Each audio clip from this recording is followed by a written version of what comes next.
Audio is more important than video, they say. And when it comes to microphones for recording YouTube videos, certain microphones seems to attract more YouTubers than other microphones. These microphones may be the Shure SM7B, or the Blue Yeti, or even a wireless microphone like the Rode Wireless Go. Back then, I purchased the Shure SM7B because I saw several YouTubers using it in their videos, and I like how it sounds on their voice. That was actually one of the mistakes I made.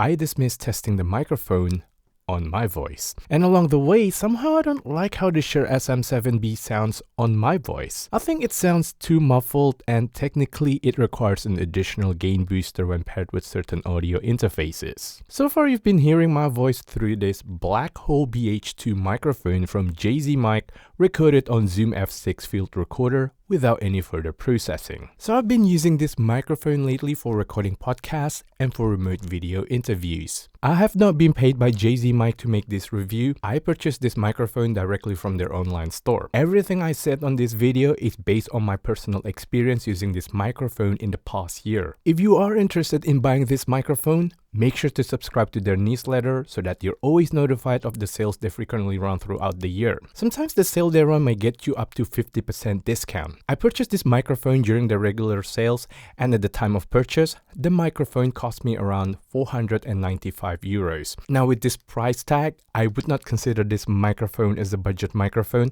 especially when compared to microphones like the Audio-Technica AD2020 or the Rode PodMic. Unlike the Shure SM7B, this is a large condenser microphone. Since it is a condenser microphone, it is much more sensitive than the Shure SM7B. It has a sensitivity of 21 microvolt per pascal at 1 kHz. JZ Mic has a page on their website that visualizes the spectrum of their microphones from the darkest to the brightest, and the BH2 is placed as a microphone that is less bright than the BB29, being BB29 is the brightest microphone. Now, I don't own a BB29, so I cannot make any opinion about it. When you look at the frequency graph of the BH2 on JZ Mic website, you can see that there is a slight bass boost from 40 to 80 Hz and also a slight presence boost from 2000 to 6000 Hz. Those two slight boosts I personally think is what makes this microphone quite well balanced. I would say this microphone sounds smooth, the top end is not exaggerated, and for spoken word purposes,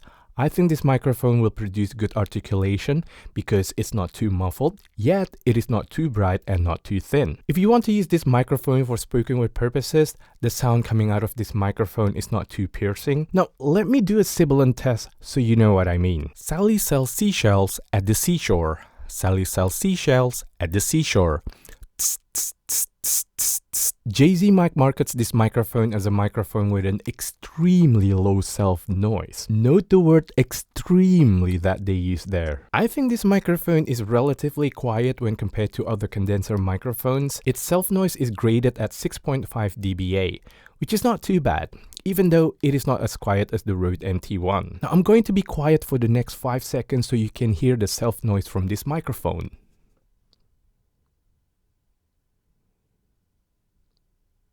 There are no additional features or switches on this microphone. If you're looking for a multiple pattern switch and or a dB pad switch, you should be looking at its sibling, either the Blackhole BH1S or the BH3. If you are a voiceover artist who is looking for a microphone that doesn't sound too sizzly but produces clean articulation and has a low self-noise, the BH2 microphone from JZ Mic might be the microphone you want to consider. Not only do I think this microphone sounds clean and smooth, I also personally think it has a very unique design that makes it look interesting on camera. One of the reasons why I like to have this microphone in frame is because of its unique design with a hole in the middle here.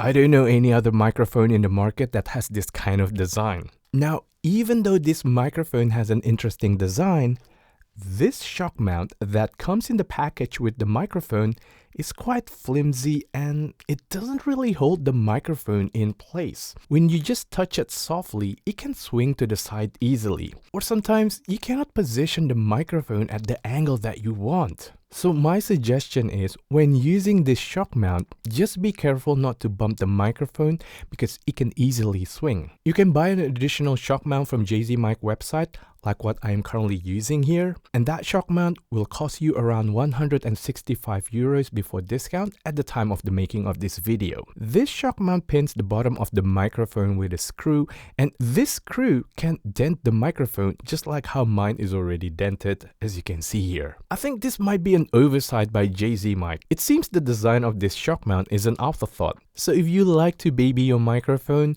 you might not be interested with this shock mount, but this is my personal opinion. I also think that this shock mount is also quite flimsy. This thing that is sort of like a rubber band here can move easily and doesn't stay in place sometimes, especially if you accidentally bump the microphone. However, this shock mount is quite effective in reducing sound from vibration. Now I will tap the boom arm so you can hear the effectiveness of this shock mount.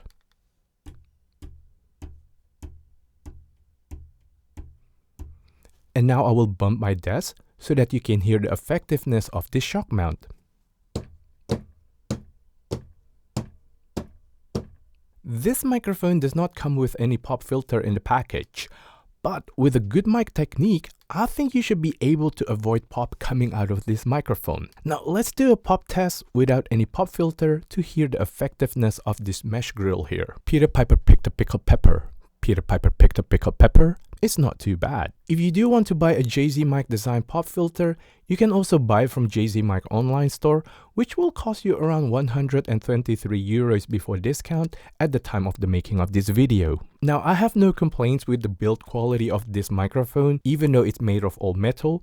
This microphone is relatively lighter than other microphones that I own, like the Lauten Audio LS208 and the Aston Spirit. This microphone by itself without the shock mount weighs around 270 grams, and with the shock mount that comes in the package, it weighs around 423 grams, so it should not be too heavy to be placed on certain microphone stand or a boom arm. The mesh microphone grill here has some give to it, and as we already heard, it's not too bad in reducing pops. You might be wondering why am I holding this microphone with my hand? I'm holding this microphone with my hand because we want to test the cardioid polar pattern of this microphone. I will spin this microphone so that you can hear the cardioid polar pattern of this microphone. I will start with speaking directly to the front of the microphone capsule.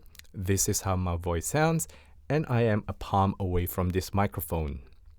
Now I am turning this microphone to 90 degrees. Now I am speaking to the side of the microphone capsule, and this is how my voice sounds. Now I will spin this microphone. As such, I will be speaking to the back of the microphone capsule.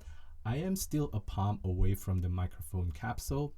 Now I am talking to the back of the microphone capsule, and this is how my voice sounds.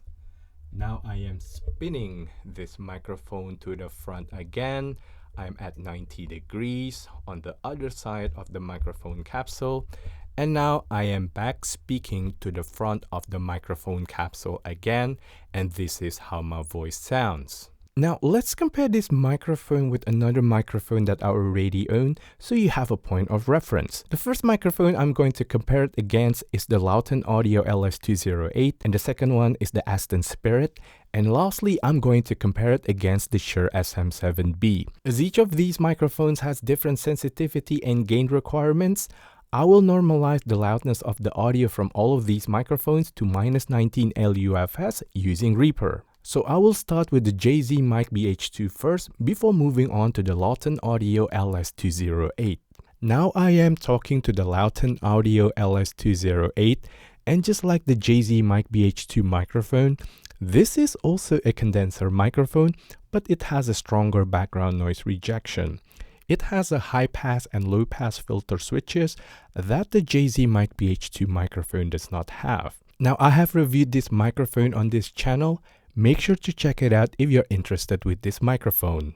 Now I am back with the JZ Mic BH2 microphone as a palate cleanser before I move on to the Aston Spirit. Now I am talking in front of the Aston Spirit, and just like the JZ Mic BH2 microphone, this is also a condenser microphone, but I personally think that the Aston Spirit is relatively brighter than the BH2. This microphone also has more features than the BH2. Not only does it have a polar pattern switch, it also has a low cut filter switch and also a dB pad switch. Now I am back with the JZ Mic BH2 microphone as a palette cleanser before we move on to the last microphone, the Shure SM7B. Now I am talking in front of the Shure SM7B. Now unlike the JZ Mic BH2 microphone, the Shure SM7B is a dynamic microphone. This microphone is quite popular amongst podcasters and also live streamers.